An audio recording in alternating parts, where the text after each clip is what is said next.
Doc on the Run. We help injured runners run. What is traumatic disappointment and what kind of effect can it have on delayed healing in an injured runner? Well, that's what we're talking about today on the Doc on the Run podcast. I was just on a call with an interesting runner who I've been working with who is an elite athlete, and he's been injured. And he was talking about how he had one particular injury in his foot, and then he started having a completely different injury as soon as that injury in his foot was starting to heal. And we were talking about the ways that your brain can actually sort of accentuate an injury to prevent you from doing more activity in a way to be protective. And while we were on this call, we were just discussing the neuroplasticity, the sort of the way that your brain takes input like pain and then basically focuses on it and starts strengthening those connections, and how you can wind up with chronic pain, and how if you actually perceive that a treatment is working or you perceive that you're actually healing, that same process of neuroplasticity actually really does sort of weaken those pain connections. It strengthens all the connections where you sense that you're getting stronger, more fit, you feel like you're running with better form, all those kind of things. And they're completely the same process, just one of them seems to be positive, one of them seems to be negative in terms of your running fitness.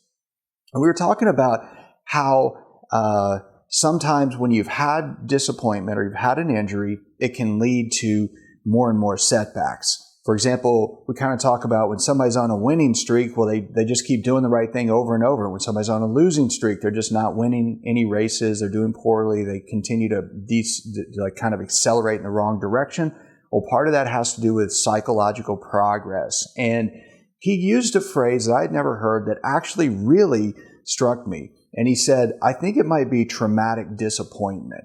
Now, I thought about this when a really good friend of mine who was a really high-level elite triathlete who was trying to qualify for Hawaii had trained unbelievably hard. And this guy was super fast.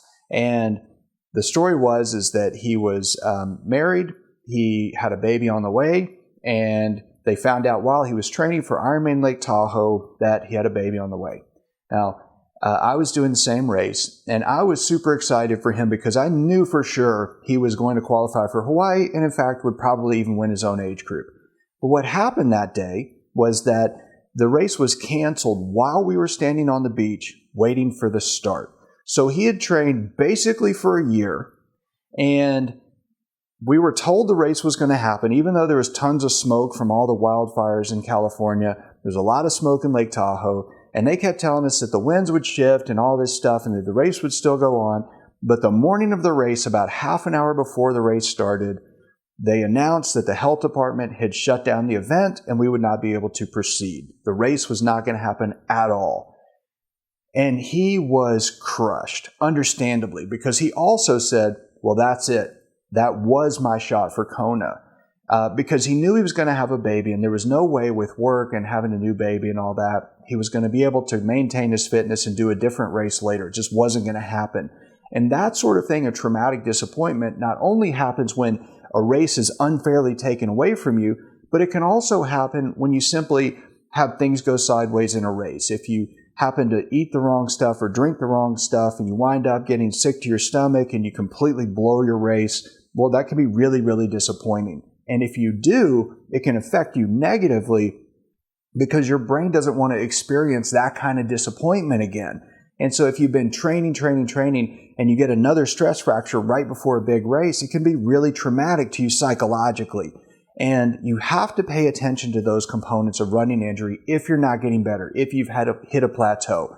So if you want to check out more about those unconscious self-protective mechanisms, there's a short thing I put together. It's the Runner's Mindset Reset. You can get it at docontherun.com/mindset reset. Now, if you enjoy this episode, please like it, please subscribe. If you think that some of this might be affecting you, please add your comments below, and I'll see you in the next training. Doc on the Run. We help injured runners run.